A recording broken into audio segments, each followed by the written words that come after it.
Assalamu alaikum, this is Sayyid Ahmad Kilani. In today's video, we will be talking about Unit number 9 from second year English book, that is basically a poem, The Toys, written by Coventry Patmore. Before going into the detail, let's have a look at the poet. Coventry Patmore was born on 23rd July 1823 and died on 26 November 1896. Was an English Victorian poet. ये एक Victorian period में poet था and critic और बहुत अच्छा critic भी था. Best known for his narrative poem about the Victorian ideal of a happy marriage, the angel in the house. ये इसकी एक बहुत ही फेमस जो है पोम है, the angel in the house. Patmore was employed in the British Museum upon the publication of his first book. इसकी जब पहली बुक इसने जब शाया की 1844 में, तो ब्रिटिश म्यूजियम में इसको जॉब दी गई. After the death of his first wife, पहली बीवी की इंतकाल के बाद, the grief of loss became in great measure, उसको बहुत बड़ा धचका लगा, हिज लेटर थीम. और जो बाद में जो उसने जितनी पोइट्री की है, उसकी पोइट्री की जो थीम है वो ग्रीफ है, मतलब अफसोस उसमें देखा जा सकता है. बहुत गमगीन किस्म की जो है वो उसकी थीम्स हैं. दूसरे विक्टोरियंस की तरह जो केवेंट्री पैटमोर था, वो भी बहुत रिलीजियस बंदा था, मतलब रिलीजन के बहुत करीब था, मजहब से बहुत उसको लगाव था. who readily and sincerely associated the ordinary happenings of everyday life with his religious beliefs. तो रोजमर्रा की जो जिंदगी के मामलात हैं उसको वो अपने मजहबी बिलीव्स के साथ जोड़ता है. और ये जो पोम अभी हम पढ़ने वाले हैं, ये उसी की एक एग्जाम्पल है. तो पोम स्टार्ट करते हैं. द टॉयज, जैसे कि ये जो टाइटल है उसी से समझ आ जाएगी कि द टॉयज मतलब ये इसका मतलब है खिलौने. माई लिटिल सन. अब यहाँ पे ये जो पोम है, it is about between a father and his son. ये एक बाप और बेटे की कहानी है एक तरह की, कि एक दिन जो एक बंदा होता है वो अपने बच्चे को बहुत ज़्यादा डांट देता है, और उसके बाद उसका जो बच्चा है वो उससे नाराज़ हो जाता है और चला जाता है. बाद में वालिद साहब को एहसास होता है कि उन्होंने मतलब उसको ज़्यादा डांट दिया, क्योंकि वो उस दिन में उसको 7वीं बार डांट चुके होते हैं. तो ये पोम पढ़ते हैं, फिर हमें साथ साथ समझ आएगी. My little son who would look from thoughtful eyes. मेरा छोटा सा बच्चा या मेरा छोटा बेटा जो कि मुतफक्किर नज़रों से देखता था. मुतफक्किर नज़र का मतलब है कि जो बहुत ज़्यादा फिक्रमंद आंखें हों, जो कि बहुत ज़्यादा सोचो विचार करती हूँ. And moved and spoke in quite grown up voice. और वो चलकर एक बड़ा और होशियार फर्द की तरह बोलता था, मतलब जैसे बड़े लोग बोलते हैं. ग्रोन अप वॉइस का मतलब है एक बड़ा आदमी जो जो अकल रखता हो, जो शऊर रखता हो, उसकी तरह बोलता था, चलता था, बात करता था. Having my law the seventh time disobeyed. Seventh time disobeyed का मतलब है कि हैविंग माई लॉ, जो उसने घर में अपने कुछ कानून बनाए हुए थे, जो रूल्स होते हैं हर घर के अपने, उसको वो कहता है कि 7वीं बार उसने जो है वो उसकी नाफरमानी की. I struck him and dismissed. Struck him का मतलब है मैंने उसको सजा दी, और डिसमिस का मतलब है उसको मैंने जाने को कहा. With heart words. बहुत ज्यादा उसने हार्ट वर्ड्स इस्तेमाल किए, मतलब उसने सख्त जुमले इस्तेमाल किए अपने बेटे के लिए. एंड अनकिस्ड. अनकिस्ड का मतलब है जब वो जाने लगा तो उसको उसने गुड नाइट किस भी नहीं दिया, जो छोटे बच्चों को अक्सर पेरेंट्स करते हैं. तो उसने उसको काफी सुनाई, काफी बातें सुनाई, काफी हार्श वर्ड्स इस्तेमाल किए. उसको 7वीं बार नाफरमानी पर उसने काफी सुनाने के बाद उसको जाने के कहा. उसको उसने किस भी नहीं किया. हिज मदर, उसकी जो माँ थी बच्चे की, हु वॉज पेशेंट, जो कि एक मरीज थी, बीइंग डेड, और मर चुकी थी, मतलब वो किसी बीमारी में मुब्तला होगी और उसके बाद उसकी डेथ हो गई, तो वो भी वहां पे नहीं थी. Then fearing lest his grief should hinder sleep, I visited his bed. Fearing मतलब ये डरते हुए, lest his grief should hinder sleep, hinder का मतलब है रुकावट होना. तो फिर इसका जो वालिद है वो कहता है बच्चे का कि फिर मुझे इस बात का खौफ महसूस हुआ कि शायद ये जो बच्चा जो उदास हो गया है या जो अभी इस वक्त खफा है, तो उसकी वजह से उसको नींद नहीं आएगी. तो आई विजिटेड हिज बेड, ये उसके कमरे में गया उसको देखने के लिए. But found him slumbering deep. Slumbering deep का मतलब है गहरी नींद सोया होना. तो ये कहता है कि जब मैं गया अपने बच्चे को मैंने देखा तो वो बड़ी गहरी नींद आराम से सो रहा था. With darkened eyelids and their lashes yet from his late sobbing wet. अब darkened eyelids, उसकी जो आंखें थी, eyelids जो आंखों के ऊपर जो वो होते हैं थोड़े से बालों वाली जो जगह होती है वहां पे, वो कहते हैं काफी डार्क थी, मतलब काफी स्याह हो गई थी. और उनकी जो लैशेज हैं, जो आई लैशेज होती है, जो पलके हैं, वो उसके ऊपर आंसू गिरे थे, और वो आंसुओं के गिरने की वजह से वो गीली थी, वेट. एंड आई विद मोन, आई का मतलब ये अपने आप की बात कर रहे हैं. विद मोन का मतलब है मातम, ऐसा तो इसका मतलब है मातम, लेकिन यहाँ पे इसका मतलब होगा गम में। उसको देखकर उसका दिल खफा हो गया। उसने कहा कि मैंने मतलब गमज़दा होके kissing away his tears left others of my own, कि उसके जो आंखों पे उसके अपने जो टीयर्स पड़े हुए थे, उसके अपने जो आंसू पड़े थे, किसिंग अवे, उसको मैंने चूमा और मेरे चूमने की वजह से उसके आंसू हट गए, लेकिन मेरे आंसू उसके चेहरे पर गिर गए, क्योंकि ये देख के उसके बाप जो है वो रो पड़ा। For on a table drawn beside his head, और उसके सर के पास एक मेज सी पड़ी हुई थी। He had put with in his reach, जो कि बिल्कुल उसकी पहुंच में थी। वो जो टेबल थी, जो मेज थी, वो बिल्कुल उसके पहुंच में थी। अ box of counters and a red wind stone. अब ये जो चीजें हैं कुछ उसके ऊपर पड़ी हुई थी उसके टेबल पे, कि अब ये बताता है कि उसके पास क्या क्या चीजें पड़ी थी। उसमें बॉक्स ऑफ काउंटर्स मतलब गिनती का एक बॉक्स था, और सुर्ख धारीदार पत्थर पड़े हुए थे उसमें। A piece of glass abraded by the beach, a piece of glass abraded by the beach. ये अब यहाँ पर कहता है कि उसके पास चंद कांच के टुकड़े थे जिनको साहिल समंदर से उसने इकट्ठा किया था। एंड 6 or 7 शेल्स, और 6 या 7 सीपियां पड़ी हुई थी उसके पास। A bottle with blue bells, blue bell एक खास किस्म का फूल होता है, एक फूल की एक किस्म है, और एक बोतल पड़ी हुई थी जिसमें ये ब्लू बेल्स के जो है वो फूल पड़े हुए थे।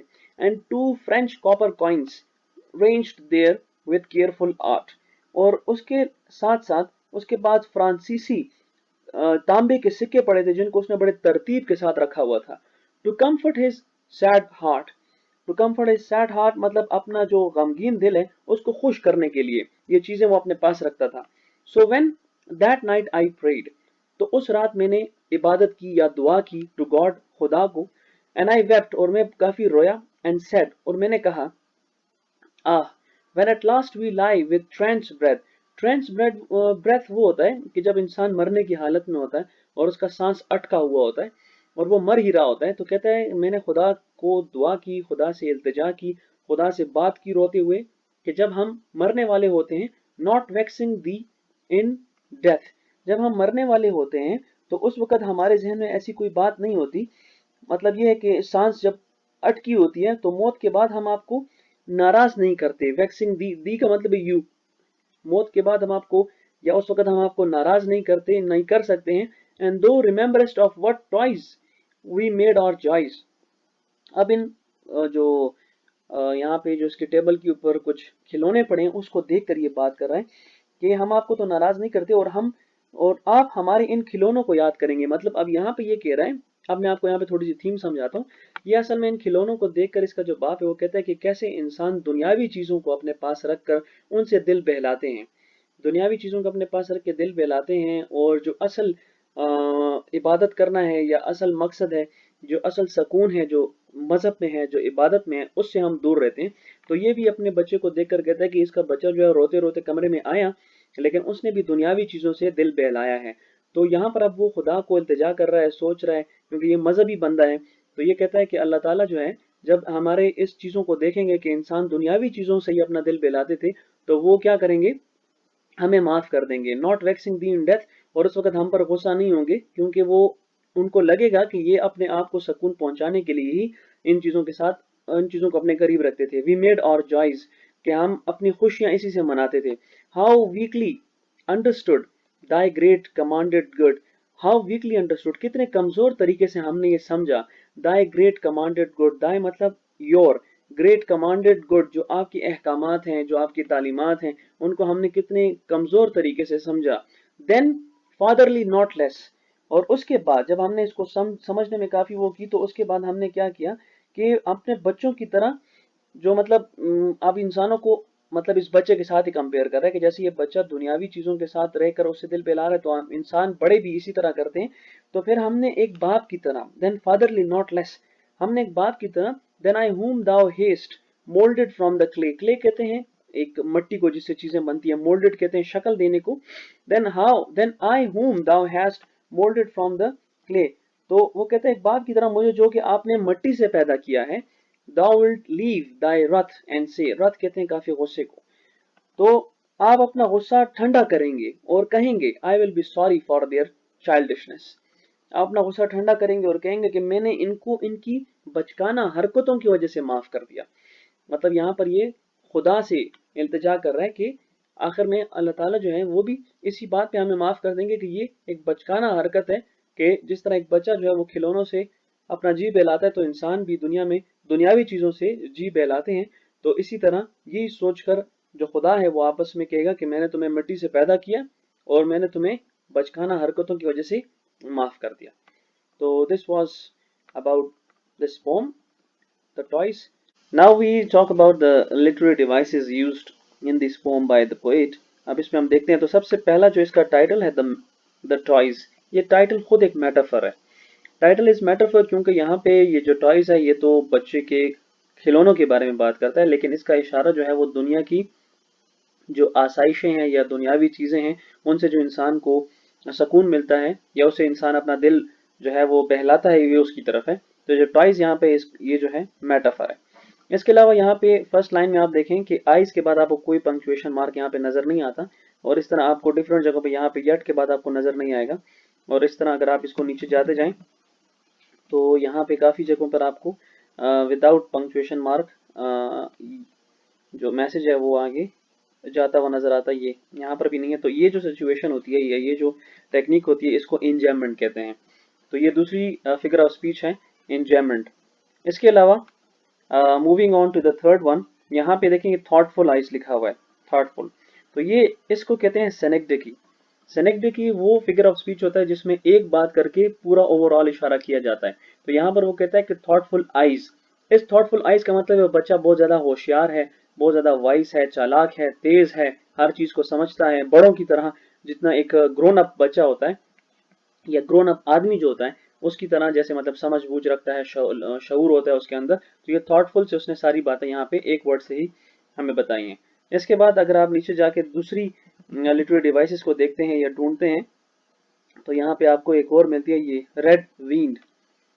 वेन्स हम कहते हैं जो हमारे बॉडी में जो डिफरेंट वेन्स होती हैं, तो रेड वेन्ड स्टोन मतलब ऐसा पत्थर जो बिल्कुल खून, रगों में जो खून होता है बिल्कुल उसकी तरह जो रेड ब्लड होता है, यहाँ पे उसने रेड वेन्ड स्टोन कहा गया। तो यहाँ पे ये पर्सोनिफिकेशन है।